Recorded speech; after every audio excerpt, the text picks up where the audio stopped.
सभासदांना नमस्कार. आज माझा वाढदिवस आहे, त्यानिमित्त आपण सर्व जमलात त्याच्याबद्दल मी अत्यंत आभारी आहे. आज मी भारूड सादर करीत आहे. शांतीब्रह्म संत एकनाथ महाराज यांनी समाजासाठी भारूड रचले. भारूड म्हणजे काय तर बहुरूढ. बहुरूढ म्हणजे काय, सामान्य व्यक्तीला सहज समजेल असं, पण पारमार्थिक अर्थ त्याचा वेगळा, आध्यात्मिक अर्थ त्याचा वेगळा. तर मी आज झगा सादर करत आहे आणि त्यासाठी मी हा झगा पण नवीन घेतलाय. झगा शिवलाय नवागबाई मी लहान होते तेव्हा. झगा शिवलाय नवागबाई मी लहान होते तेव्हा. झगा शिवलाय नवागबाई मी लहान होते तेव्हा. झगा शिवलाय नवागबाई मी लहान होते तेव्हा. हो माझ्या झग्याचा रंग, अहो माझ्या झग्याचा रंग.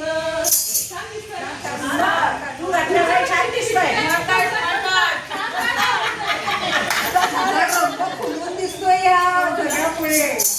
अहो माझ्या झग्याचा रंग, त्यावर विराजले पांडुरंग.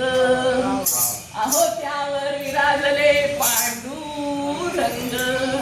जय जय राम कृष्ण हरी, जय जय राम कृष्ण हरी, जय जय राम कृष्ण हरी, जय जय राम कृष्ण हरी, जय जय राम कृष्ण हरी.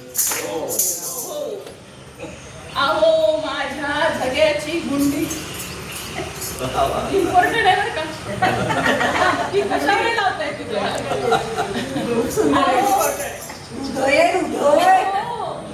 अहो माझ्या झग्याची गुंडी निघाली पंढरीला दिंडी.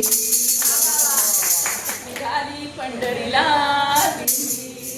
ज्ञानबा तुकाराम, ज्ञानबा तुकाराम, ज्ञानबा तुकाराम, ज्ञानबा तुकाराम, ज्ञानबा तुकाराम, ज्ञानबा तुकाराम, ज्ञानबा तुकाराम, ज्ञानबा तुकाराम. अहो माझ्या झग्याचा गळा, अहो माझ्या झग्याचा गळा. अगं ते जे रोडवर बसते घेणार आहे ना, त्याच्याकडून शिवून घेतलाय. अरे तो तर 2000च्या खाली काही शिवतच नाही. 2000 शिलाई मायाची. हो अहो माझ्या झग्याचा गळा, अहो माझ्या झग्याचा गळा. पंढरीशी चालला संतांचा मेळा. पंढरीशी चालला संतांचा मेळा. विठू माझा लेकुरवाळा, विठू माझा लेकुरवाळा. संगे गोपाळाचा मेळा, संगे गोपाळाचा मेळा. विठू माझा लेकुरवाळा, विठू माझा लेकुरवाळा. ओ झगा शिवलाय नवागबाई मी लहान होते तेव्हा. झगा शिवलाय नवागबाई मी झगा शिवलाय.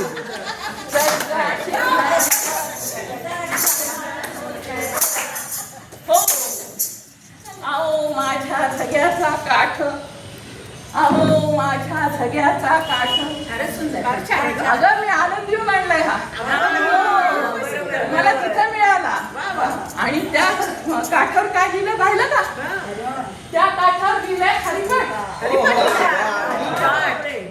माझ्या झग्याचा काठ, त्यावर लिहिलाय हरी. हरी म्हणा, हरी म्हणा, हरी म्हणा, हरी म्हणा, हरी म्हणा, हरी म्हणा, हरी म्हणा, हरी म्हणा, हरी म्हणा. अहो माझ्या झग्याचा घेर, फारच मोठा. अहो माझ्या झग्याचा तुझ्यापेक्षा माझा मोठा आहे. माझं केवढं आहे? 5 मीटरचा आहे. 10 मीटरचा आहे. अहो माझ्या झग्याचा घेर, अहो हा घेरही मोठा आहे त्यामुळे भरभर घेरच लागतो, कापड जास्तच लागते. अहो माझ्या सगळ्याचा घेर वारकऱ्यांनी धरला, वारकऱ्यांनी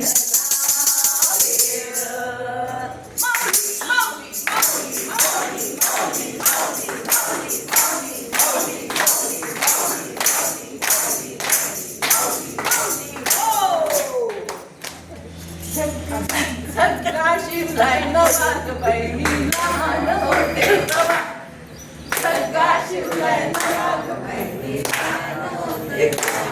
हो अहो आता हा असा सुंदर असलेला, सुंदर रंग असलेला, सुंदर गळा असलेला, कुंडी असलेला, नंतर सुंदर काठ असलेला, घेरदार असा गळा मी काय केलं असेल बरं?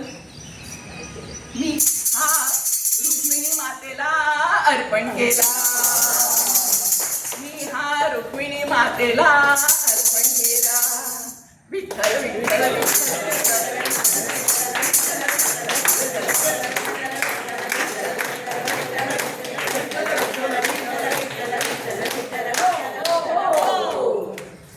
हा चला. आता हे भारुड आहे की नाही, तर इथून पुढे काय आहे, हे जे मुक्ताबाईचा धगा आहे, हा मुक्ताबाईच्या काळामध्ये डेकोरेशनला काही नसायचं, त्याच्यामुळे हे सगळं केलेलं हरिपाठ वगैरे. पुढे काय कळलंय, एका जनार्दनी पूर्ण झाला धगा, अहो एका जनार्दनी पूर्ण झाला धगा, शिवून शिवून शिंप्याने केला त्रागा, शिवून शिवून शिंप्याने केला त्रागा. तेव्हा त्याला कळले की सद्गुरु शिवाय स्वर्गाची नाही जागा.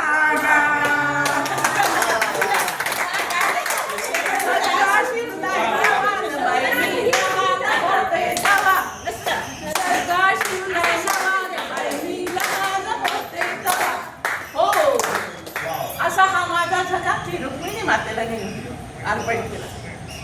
आता हा वरवर झाला, हा माझा धगा बनवण्यासाठी कापड, रंग सगळं काय जे छान ते बनवायला लागतं. तुम्ही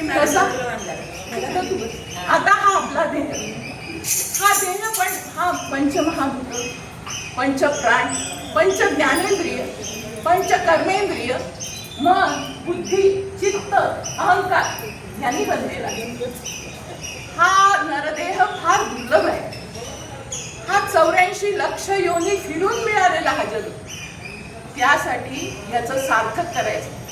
सार्थक करण्यासाठी काय करायचं, तर आपल्याला पांडुरंग चरणी शरण जायचं आणि पुन्हा आपल्याला ह्या शरण जाऊन आपल्याला मुक्ती मिळवायची, मोक्ष मिळवायचा आहे. या जन्म मरणाचा फेरा चुकवायचा आहे.